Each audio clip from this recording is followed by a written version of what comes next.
Olá pessoal que nos acompanha aqui no projeto Geografia para o Enem. É uma alegria podermos estarmos juntos em mais uma aula.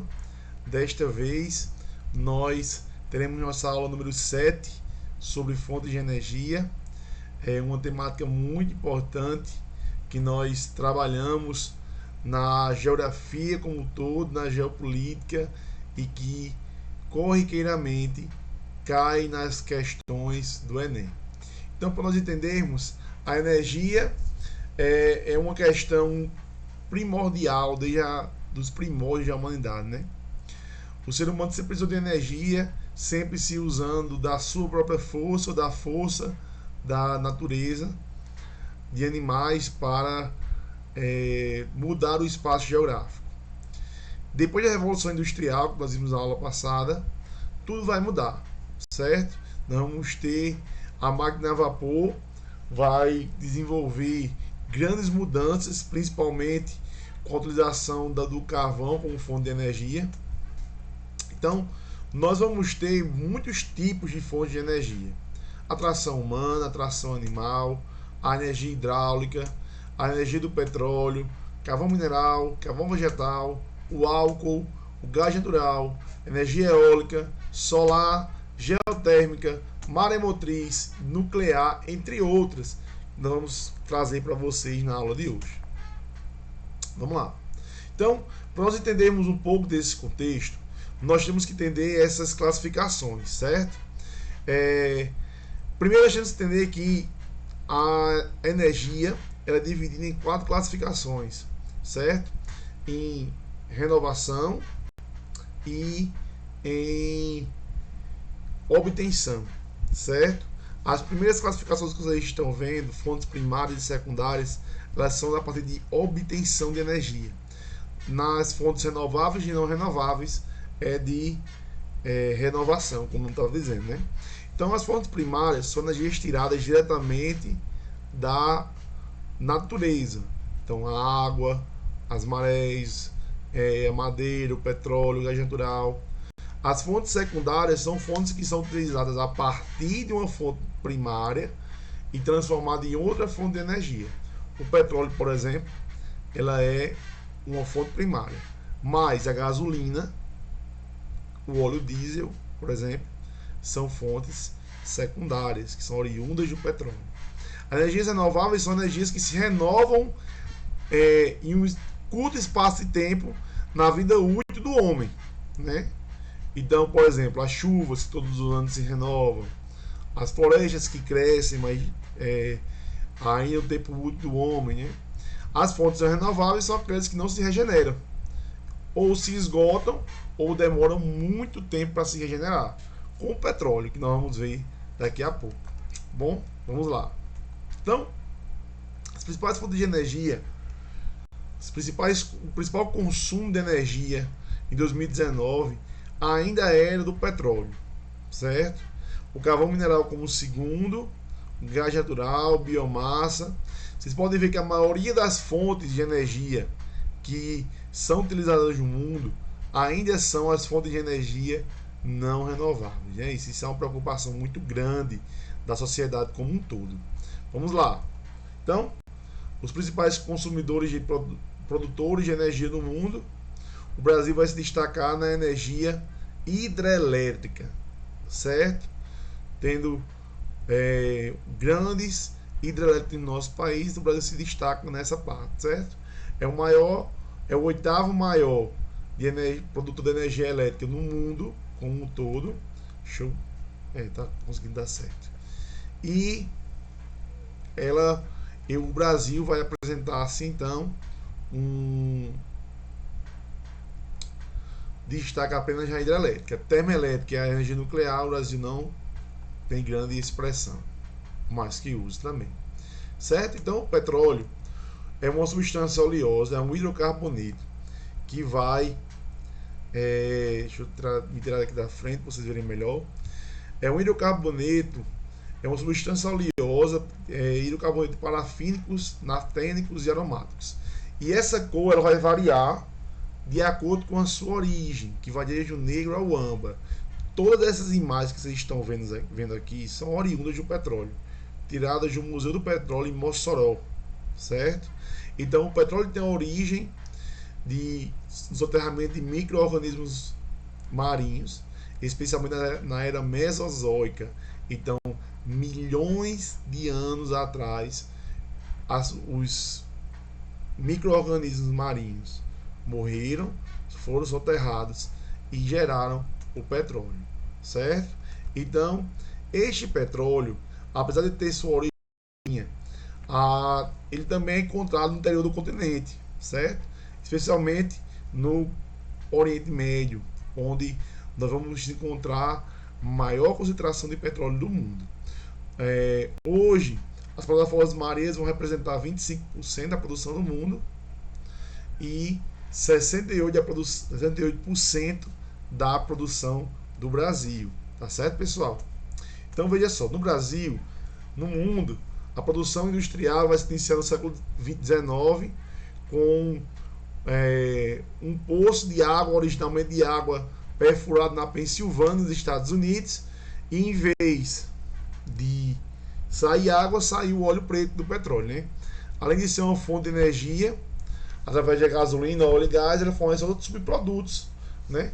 O petróleo está presente em inúmeros outros produtos que nós podemos encontrar, certo? E então, imagina, um destaque desse petróleo, nessa história da evolução do petróleo, que nós vimos na aula passada, se tornou grande fonte de energia da segunda revolução industrial, vai se dar no processo de cartel, onde as indústrias, esses 7 irmãos do petróleo, vão controlar as fontes de energia da produção, transporte e refino mundial das jazidas de petróleo, inclusive do Golfo Pérsico, certo?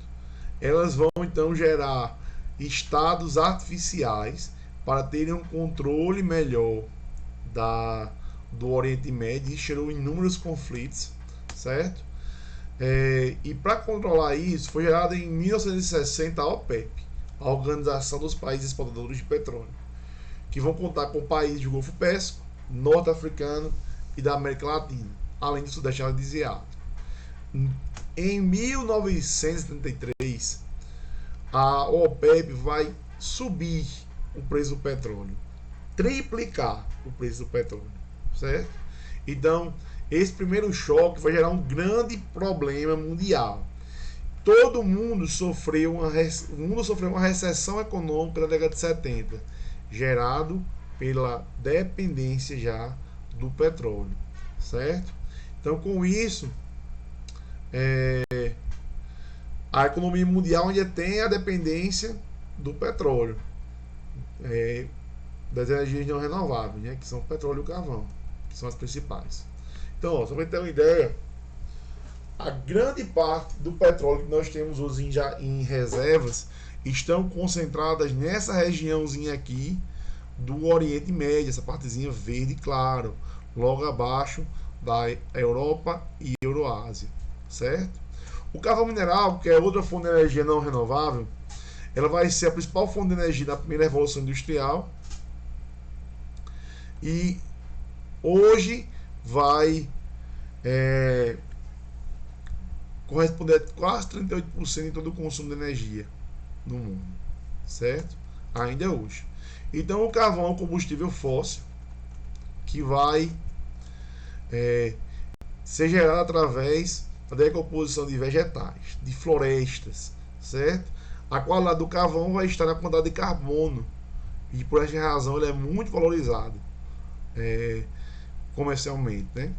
Ele tem muitas utilidades e uma delas é na indústria siderúrgica, como carvão tipo antrático, certo? Que já gera grande calor e grande produção de calor para potencializar ainda mais o crescimento, certo? O carvão, existe uma diferença muito grande que nós temos que ter também, pessoal. É a diferença entre o carvão vegetal e o carvão mineral.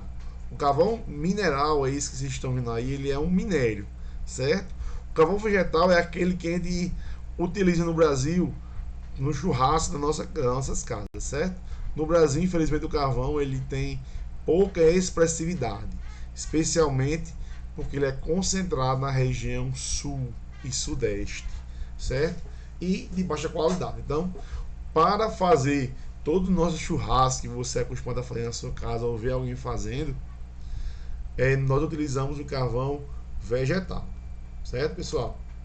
Aqui nós vamos ter as principais jazidas de carvão das reservas mundiais de carvão. O Brasil está entre uma das maiores também, né? Então, nós somos principalmente dependentes de energia elétrica. Se você está me vendo agora, é porque você está ligado na energia elétrica, na carga do seu celular, da sua televisão, da internet, que vai lhe possibilitar você estar assistindo isso. Vai ser um fator extremamente importante na geopolítica mundial, certo? Então, chama-se energia elétrica a capacidade de uma corrente elétrica produzir trabalho. Então, nós vamos ter a produção de energia elétrica através de que, Lei? De usinas termoelétricas convencionais, de usinas hidroelétricas, de usinas termonucleares ou de fontes renováveis diversas, certo? Então, nós vamos ter da energia elétrica, nós vamos ter a produção. Em 2019, a produção de energia elétrica ainda era dominada pelo carvão mineral. Deixa eu tirar aqui da frente a minha imagem, para vocês verem melhor, certo? Então, nós vamos ter ainda o carvão mineral e o petróleo como grandes produtores, mas em 2019 a hidrelétrica, o gás natural, ele vai ter um fator muito importante, certo? A energia nuclear também, a hidrelétrica, com 16%, que vocês podem ver, certo? Então vamos lá, para vermos um pouco sobre cada um delas. A energia termoelétrica, que é a energia da queima de óleo diesel, carvão ou gás natural, certo? Essa usina termoelétrica, ela é desenvolvida especialmente em países que não têm recursos naturais abundantes. Vale lembrar que os recursos naturais não são distribuídos igualmente no mundo, né, gente? Infelizmente, e muitos países não têm como fazer hidrelétricas, não tem força nuclear. Então, eles têm que comprar, mas todo mundo quer energia elétrica, certo? Então, a usina termoelétrica, ela é utilizada na queima do carvão, do óleo diesel, do gás natural, certo? Infelizmente, ela é muito poluente e ela gera muitos impactos ambientais, certo? A energia hidrelétrica vai utilizar o potencial das quedas d'água e, a partir desse potencial, girar turbinas que vão potencializar a produção de energia elétrica. Aqui nós vamos ter a usina de Itaipu, a maior usina hidrelétrica do Brasil e a segunda maior do mundo. Vale lembrar que a maior usina elétrica 100% brasileira é a usina de Belo Monte, certo? A usina de Itaipu, por mais que ela seja brasileira também, ela é dividida entre nós brasileiros, Argentina e Paraguai, certo? Então, essa usina hidroelétrica, os 5 maiores produtores vão ser Canadá, China, Brasil, Estados Unidos e Rússia, certo? Esses 5 países vão produzir 50% da energia mundial e essa energia, por mais que seja energia limpa, renovável, ela vai ter um problema, certo? Ela precisa de uma topografia que a possibilite uma maior produção, certo? Então, por mais que ela seja limpa, ela gera impactos ambientais, porque ela vai toda a área que está alagada para a produção de energia, ela é perdida, né, gente? Infelizmente ela se perde. Então, quando você tem uma topografia favorável, com esta de baixo que vocês estão vendo aqui, essa de baixo, ela vai trazer um desnível maior, fazendo com que a queda d'água seja maior e a turbina gire com mais intensidade. Se o desnível do terreno for menor, a área inundada ela é maior, certo? Para conseguir um nível de água suficiente para gerar o potencial elétrico e assim utilizarmos a energia, né? Então, em algumas áreas houve grandes problemas, né, de desocupação, desapropriação de terras. Isso é um problema da energia hidrelétrica. Na energia nuclear, vai utilizar o calor fornecido de minérios atômicos. Então, o seu combustível é um combustível fóssil e vai se formar milhões ou bilhões de anos atrás. O urânio ele vai ser queimado e quebrado no seu núcleo. Esse núcleo vai gerar um calor e esse calor, ao ser resfriado por água, gera essa fumaça que vocês estão vendo nas chaminés. Com certeza você já assistiu os Simpsons ou alguma série que vai trazer também este elemento da energia nuclear. A energia nuclear é uma fonte não renovável, secundária, que vai também ser muito utilizada em países que não têm recursos naturais, mas têm dinheiro, precisa de dinheiro para produzir energia, né? Então, esta usina nuclear, essa radioatividade foi descoberta pelo físico francês Henri Becquerel em 1896 e Marie Curie, né? E a primeira usina foi inaugurada em 1956, 11 anos após a explosão da bomba atômica em Hiroshima e Nagasaki. Em 95 o mundo já tem 430 usinas nucleares. O Brasil tem usinas nucleares também, mas em pouca expressão. A usina nuclear, por mais que ela tenha poucos impactos ambientais na sua produção de energia, mas quando nós temos, infelizmente, casos de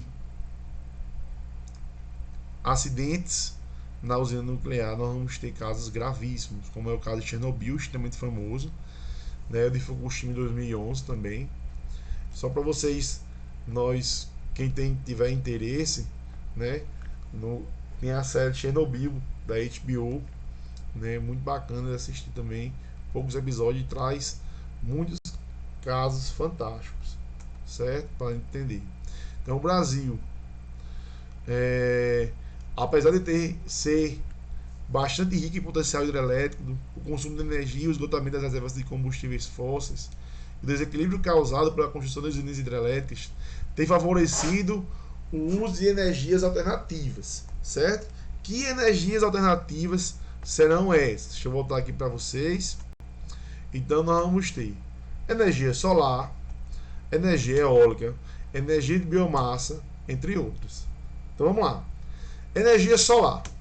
A energia solar é uma energia limpa, certo? E renovável.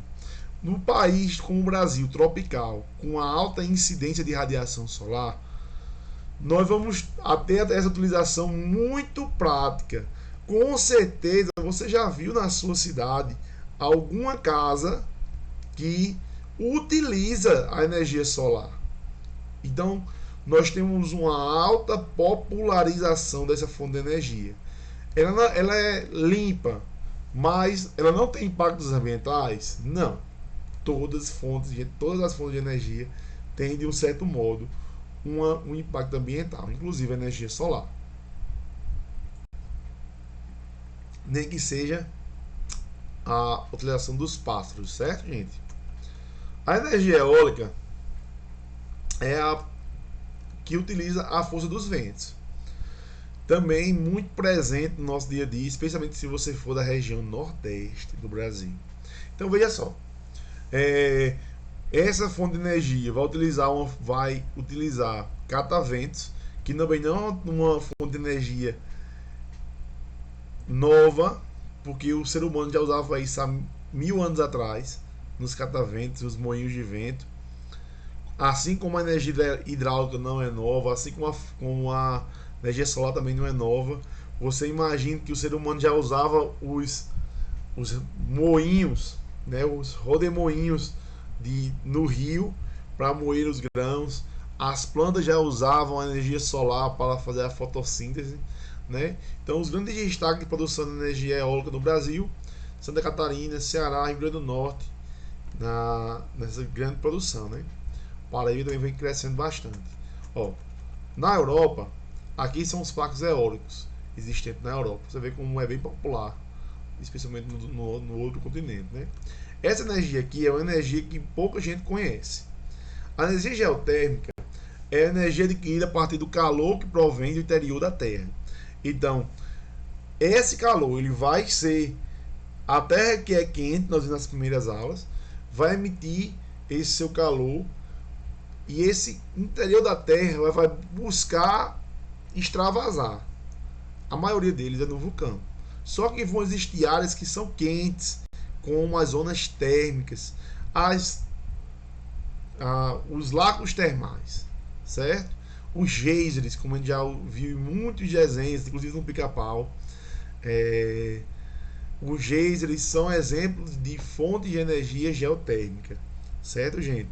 Então, essa fonte de energia também não é tão popular porque não é disponível em todos os lugares, mas é uma fonte de energia limpa, certo? E barata para ser produzida. A energia maremotriz é a energia utilizada pelas ondas e marés. À medida que, deixa eu voltar daqui para mim para vocês me verem. À medida que a maré sobe, desce, certo? E faz esse movimento, faz com que uma boia se movimente, vá girando a engrenagem. Nesse movimento da engrenagem girando, faz a produção de energia. Lógico que também precisa de marés bem específicos, de tamanho assim, bem considerável, que acaba que não tem em todos os lugares, né? Mas também é uma fonte de energia interessante. Você vai parar para pensar, nós vamos ter no Brasil, em São Luís, em Macapá, Fortaleza também existe.